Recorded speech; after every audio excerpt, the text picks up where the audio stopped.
Mummy, ನಾನ್ ಈಗ್ಲೇ ರೋಹನ್ಗೆ phone ಮಾಡಿ ನಾವ್ ಬರ್ತಿರೋದ್ ಹೇಳ್ತೀನಿ. ಜೊತೆಗೆ ನಮ್ ಫ್ಯಾಮಿಲಿ ಸದ್ಯದಲ್ಲೇ ಕಂಪ್ಲೀಟ್ ಆಗತ್ತೆ ಅಂತ ಹೇಳಿದ್ರೆ ಅವನ್ ಎಷ್ಟ್ ಖುಷಿ ಪಡ್ತಾನೆ ಗೊತ್ತಾ ಅಂತ ಸಿಹಿ ಕುಣಿತ ಜಂಪ್ ಮಾಡ್ತಾ ಓಡಿದ್ಲು. ಅವಳನ್ನ ಹಿಂದ್ಗಡೆಯಿಂದ ನೋಡ್ತಿದ್ದ ಆಯ್ರಾಗೆ ನಗು ಬಂತು. ಅವಳು ಸ್ಮೈಲ್ ಮಾಡ್ತಾ, ಸಿಹಿ ಪುಟ್ಟ, ನಿನ್ ಡ್ಯಾಡ್ಗೆ ಏನ್ ಗಿಫ್ಟ್ ಕೊಡ್ಬೇಕಂತಿದ್ಯಾ ಅಂತ ಕೇಳಿದ್ಲು. ಸಿಹಿ ಓಡ್ತಿದ್ದವಳು ಅಲ್ಲೇ ಸ್ಟಾಪ್ ಮಾಡಿದ್ಲು. ಮತ್ತೆ ಹಿಂತಿರುಗಿ ತಲೆ ಕೊರಳ್ತಾ, ಮಮ್ಮಿ, ಚಿಕ್ಕ ಮಕ್ಕಳು ಪೇರೆಂಟ್ಸ್ಗೆ ಗಿಫ್ಟ್ ಕೊಡ್ಬೇಕಾ ಅಂತ ಕೇಳಿದ್ಲು. ಓಕೆ, ಬೇಗ ಡ್ರೆಸ್ ಚೇಂಜ್ ಮಾಡು, ನಾನ್ ಕೆಳಗಡೆ ಹೋಗಿರ್ತೀನಿ. Get ready fast. ಹಾ, ಗಲೀಜಾಗಿ ಬಂದ್ರೆ ನಿನ್ನ ಕರ್ಕೊಂಡ್ ಹೋಗಲ್ಲ, ಸ್ನಾನ ಮಾಡಿ ಫ್ರೆಶ್ ಆಗ್ಬಾ ಅಂತ ಅಂದ್ಲು. ಸಿಹಿ ಮುದ್ದಾಗಿ ಎಸ್ ಮಿಸ್ ಅಂತ ಅಂದ್ಲು.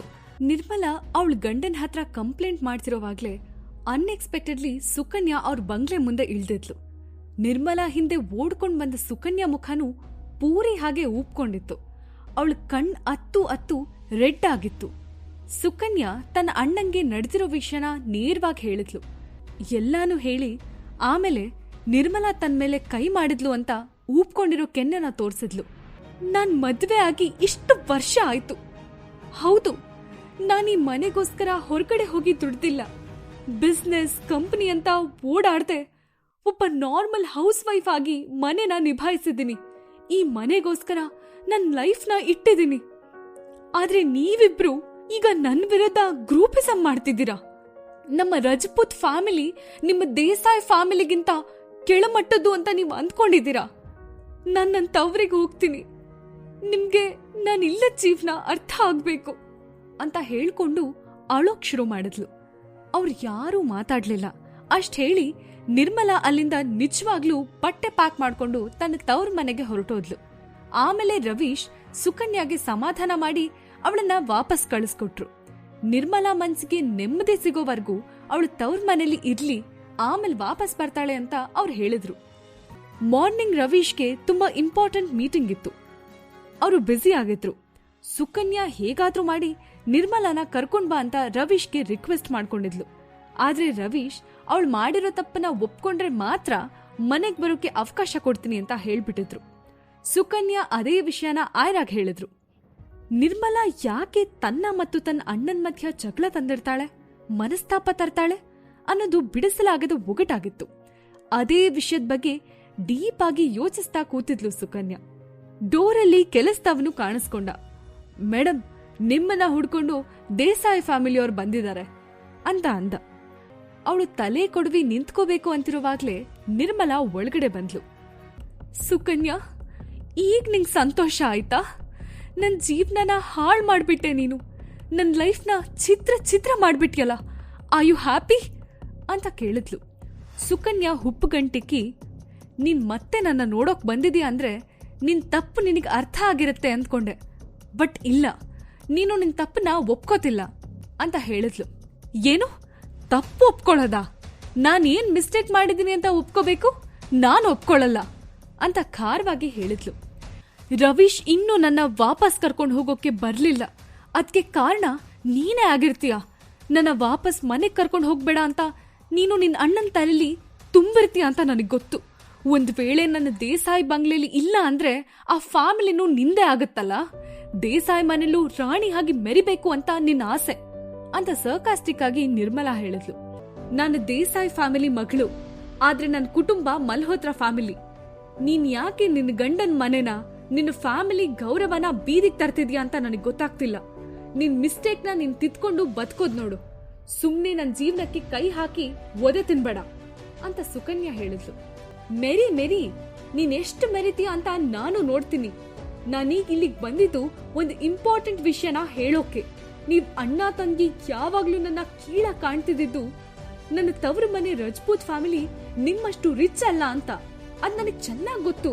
ಆದ್ರೆ ನಮ್ಮಣ್ಣ ಪಾಲಿಟಿಷಿಯನ್, ಅವನ್ ಹತ್ರನೂ ಪವರ್ ಇದೆ, ಹಣ ಇದೆ ಅಂತ ಹುಬ್ಬೇಡ್ಸಿ ಸುಕನ್ಯಾನ ನೋಡಿದ್ಲು. ರವೀಶ್ ಇನ್ವೆಸ್ಟ್ ಮಾಡ್ಬೇಕು ಅಂತಿದ್ದ ಅಮೌಂಟ್ ನ ನಮ್ಮಣ್ಣ ಈಗ ತಾನೇ ಇನ್ವೆಸ್ಟ್ ಮಾಡಿ ಕಂಪ್ನಿ ಜೊತೆ ಅಗ್ರಿಮೆಂಟ್ ಪೇಪರ್ಸ್ಗೂ ಸೈನ್ ಮಾಡಿದ್ರು. ರಜಪೂತ್ ಫ್ಯಾಮಿಲಿನೂ ಇನ್ ಮುಂದೆ ರಿಯಲ್ ಎಸ್ಟೇಟ್ ಅಲ್ಲಿ ಸದ್ದು ಮಾಡುತ್ತೆ, ನೋಡ್ತಾ ಇರು. ನಮ್ಮಣ್ಣ ಆ ಹಣದಲ್ಲಿ ಚಿನ್ನದಂತ ಪ್ರಾಫಿಟ್ ತೆಗಿತಾನೆ. ಆಗ ನೀವು ನಿಮ್ ಫೇಸ್ಗೆ ಮಸಿ ಬಳ್ಕೊಂಡಿರೋದನ್ನ ನೀವೇ ನೋಡ್ಕೋತೀರಾ. ಆದಷ್ಟು ಬೇಗ ನಾನು ಆ ದಿನಗಳನ್ನ ನೋಡ್ತೀನಿ ಅಂತ ಹೇಳಿ ತನ್ನ ಕಾಲನ್ನ ಮತ್ತೊಮ್ಮೆ ನೆಲಕ್ಕೆ ಕುಕ್ಕಿ ಬೇಗ ಬೇಗ ಅಲ್ಲಿಂದ ಹೊರಟೋದ್ಲು. ಸುಕನ್ಯಾ ಮತ್ತು ಆಯ್ರಾ ಒಬ್ರು ಮುಖ ಒಬ್ರು ನೋಡ್ಕೊಂಡ್ರು. ಯಾರು ಅವಳನ್ನ ತಡಿಯೋಕ್ ಹೋಗ್ಲಿಲ್ಲ. ಅವರಿಬ್ರು ದಂಗಾಗಿ ಸೋಫಾ ಮೇಲೆ ಕೂತಿದ್ದಾಗ್ಲೆ ಪುಟ್ಟ ಪುಟ್ಟ ಹೆಜ್ಜೆ ಸೌಂಡ್ ಮಾಡ್ತಾ ಸಿಹಿ ಸ್ಟೆಪ್ಸ್ ಇಳ್ಕೊಂಡ್ ಬಂದ್ಲು. ಅವಳು ಉತ್ತ ಫ್ರಾಕ್ ಹಾಕೊಂಡಿದ್ಲು. ಹೆಜ್ಜೆ ಸೌಂಡ್ ಕೇಳಿ ಅವರಿಬ್ರು ಟರ್ನ್ ಆಗಿ ಸ್ಟೆಪ್ಸ್ ಕಡೆ ನೋಡಿದ್ರು. ಸಿಹಿ ಆಯ್ರಾ ಕಡೆ ಕೈ ಚಾಚಿ, ಮಾಮ್ ಐ ಆಮ್ ರೆಡಿ, ನಾವೀಗ ಡ್ಯಾಡ್ ಬರ್ತ್ಡೇ ಪಾರ್ಟಿಗೆ ಹೋಗೋಣ ಅಂತ ಕೇಳಿದ್ಲು. ಡ್ಯಾಡಿ? ಡ್ಯಾಡಿನಾ ಅಂತ ಆಶ್ಚರ್ಯದಿಂದ ಸುಕನ್ಯಾ ಕೇಳಿದ್ಲು. ಆಯ್ರಾ ಫ್ರಾಂಕ್ ಆಗಿ, ಹಾ, ಸಿಹಿ ಡ್ಯಾಡಿ ಅಂತ ಅಂದ್ಲು.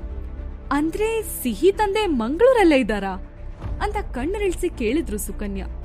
ಅವ್ರ ಯೋಚನೆಯಲ್ಲಿ ಮುಳುಗಿರೋವಾಗ ಆಯ್ರಾ ಸಿಹಿ ಕೈ ಹಿಡ್ಕೊಂಡು ಡೋರಿಂದ ಆಚೆ ನಡೆದ್ಲು. ಅವರಿಬ್ರು ಹೋಗೋದನ್ನೇ ನೋಡ್ತಾ ಕಣ್ಣು ಮಿಟಕ್ಸ್ತಾ ಕೂತಿದ್ರು ಸುಕನ್ಯಾ. ಭಾರದ್ವಾಜ್ ದೊಡ್ಡ ಬಂಗ್ಲೆ ಇದ್ರು. ರೋಹನ್ ಮತ್ತು ಸಿದ್ಧಾರ್ಥ್ ಸಂಕೀರ್ಣ ವಿಲ್ಲಾದಲ್ಲೇ ಇರ್ತಾ ಇದ್ದಿದ್ದು. ಅವಳು ಸಂಕೀರ್ಣ ವಿಲ್ಲಾಗೆ ರೀಚ್ ಆಗಿದ್ಲು. ಮೇನ್ ಗೇಟ್ ಓಪನ್ ಆಯ್ತು. ಒಳಗಡೆ ಬರ್ತಿದ್ದ ಪ್ರತಿ ಗೆಸ್ಟ್ ಕಾರ್ಗಳನ್ನು ಅಲ್ಲಿ ನಿಂತಿದ್ದವರು ನೋಟ್ ಮಾಡ್ಕೊಳ್ತಿದ್ರು. ಆಮೇಲೆ ಗೊತ್ತಾಯ್ತು ಪಾರ್ಟಿಗೆ ಬರ್ತಿದ್ದ ಪ್ರತಿಯೊಬ್ಬರ ಹೆಸರನ್ನು ಅಲ್ಲಿ ರಿಜಿಸ್ಟರ್ ಮಾಡ್ಕೋತಿದ್ರು ಅಂತ. ಆಯ್ರಾ ಸರದಿ ಬಂದಾಗ ಆಯ್ರಾ ಶರ್ಮಾ ಅಂತ ಅವಳಂದ್ಲು. ಓಹ್ ಮೇಡಮ್, ನೀವ್ ರಿಜಿಸ್ಟರ್ ಮಾಡೋದೇನ್ ಬೇಡ, ಸಿದ್ಧಾರ್ಥ್ ಸರ್ ನೀವ್ ಬರ್ತೀರಾ ಅಂತ ಆಲ್ರೆಡಿ ಹೇಳಿದ್ದಾರೆ, ನೀವ್ ಹೋಗಿ ಮೇಡಮ್ ಅಂತ ಸೆಕ್ಯೂರಿಟಿ ಅವರು ಹೇಳಿದ್ರು. ಆಯ್ರಾಗೆ ಆಶ್ಚರ್ಯ ಆಯ್ತು. ಸಿದ್ಧಾರ್ಥ್ ತನ್ನ ದೊಡ್ಡ ದೊಡ್ಡ ಕ್ಲೈಂಟ್ಸ್ ಗಳನ್ನ ಇನ್ವೈಟ್ ಮಾಡಿರ್ತಾರೆ. ಅವ್ರು ಎಲ್ರ ಮಧ್ಯ ತನ್ನನ್ನ ನೆನ್ಪಿಸ್ಕೋತಾರೆ ಅಂತ ಅವಳು ಕನ್ಸಲ್ಲೂ ಗೆಸ್ ಮಾಡಿರ್ಲಿಲ್ಲ. ಸಡನ್ ಆಗಿ ಅವಳಿಗೆ ಫ್ಲಾಶ್ ಆಯ್ತು. ಸಿದ್ಧಾರ್ಥ್ ಗೋಲ್ಡನ್ ಸ್ಪೂನ್ ಬಾಯಲ್ಲಿಟ್ಕೊಂಡೇ ಹುಟ್ಟಿದವನು. ಅವನ ಬರ್ತ್ಡೇ ಪಾರ್ಟಿಗೆ ತುಂಬಾ ಜನ ಗೆಸ್ಟ್ ಬಂದಿರ್ತಾರೆ. ಸೆಕ್ಯೂರಿಟಿ ಅವ್ರಿಗೆ ಪರಿಚಯ ಇರ್ಲಿ ಅಂತ ಗೆಸ್ಟ್ ಲಿಸ್ಟ್ ಕೊಟ್ಟಿರಬಹುದು ಅಂತ ಅವಳು ಗೆಸ್ ಮಾಡಿದ್ಲು. ಇಲ್ಲ ಅಂದ್ರೆ ಒಬ್ಬೊಬ್ರು ನೇಮ್ನ ರಿಜಿಸ್ಟರ್ ಮಾಡ್ಕೊಳ್ಳೋಕೆ ತುಂಬಾ ಟೈಮ್ ಬೇಕಾಗತ್ತೆ ಅಂತ ಈ ಅರೇಂಜ್ಮೆಂಟ್ಸ್ ಮಾಡಿರ್ಬೇಕು ಅಂತ ಅಂದ್ಕೊಂಡು ಕಾರನ್ನ ಮುಂದೆ ಓಡಿಸಿದ್ಲು. ಸಂಕೀರ್ಣ ತುಂಬಾ ದೊಡ್ಡ ಟೌನ್ಶಿಪ್. ಅವಳು ಅವತ್ತೊಂದಿನ ರಾತ್ರಿ ಇಲ್ಲಿಗೆ ಬಂದಿದ್ಲು. ಆದ್ರೆ ಆ ದಿನ ಅವಳ ಮನ್ಸು ಈ ಪ್ಲೇಸ್ ನ ನೋಡೋ ಮೂಡಲ್ಲಿರ್ಲಿಲ್ಲ. ಅದು ಅಲ್ಲದೆ ಅವಳು ಬಂದಿದ್ದು ರಾತ್ರಿ ಟೈಮ್. ತನ್ನ ಸುತ್ತ ಇದ್ದ ಪರಿಸರ ನೋಡಿ ಅವಳು ತುಂಬಾ ಇಷ್ಟಪಟ್ಲು. ಗಿಡ, ಮರ, ಹೂ ಗಾರ್ಡನ್ ಪ್ರತಿಯೊಂದು ತುಂಬಾ ಸುಂದರವಾಗಿತ್ತು. ವಿಲ್ಲಾ ಸಿಟಿಯಿಂದ ಸ್ವಲ್ಪ ದೂರ ಇದ್ದಿದ್ರಿಂದ ಶಾಂತವಾಗಿತ್ತು.